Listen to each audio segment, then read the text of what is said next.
নারীদের নিরাপদ যাতায়াত নিশ্চিত করতে রাজধানীতে আগামী ৬ মাসের মধ্যে ইলেকট্রিক বাস চালুর নির্দেশ দিয়েছে প্রধানমন্ত্রী তারেক রহমান। ২ মার্চ সচিবালয়ে প্রধানমন্ত্রীর সঙ্গে বৈঠক শেষে এ তথ্য জানান বুয়েট অধ্যাপক ও পরিবহন বিশেষজ্ঞ ডক্টর এম শামসুল হক। তিনি বলেন, জনবান্ধব পরিবহন ব্যবস্থা গড়ে তোলার বিষয় নিয়ে প্রধানমন্ত্রীর সঙ্গে প্রায় ২ ঘণ্টা আলোচনা হয়েছে। ডক্টর শামসুল হক জানান, নারীরা নিরাপদ গণপরিবহন না পেলে প্রধানমন্ত্রী কষ্ট পান। সে কারণেই নারীদের জন্য আলাদা ইলেকট্রিক বাস চালুর নির্দেশ দেওয়া হয়েছে।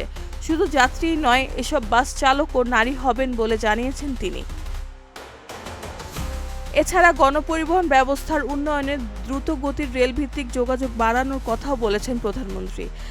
তিনি উল্লেখ করেন, সর্বোৎকৃষ্ট মাধ্যম হিসেবে মেট্রো রেলের প্রসার জরুরি। পাশাপাশি সাশ্রয়ী ও দ্রুত বাস্তবায়নযোগ্য বিকল্প হিসাবে মনোরেল চালুর বিষয়েও কথা বলেন তিনি। রেহানা বেগম, প্রজন্ম ২৪।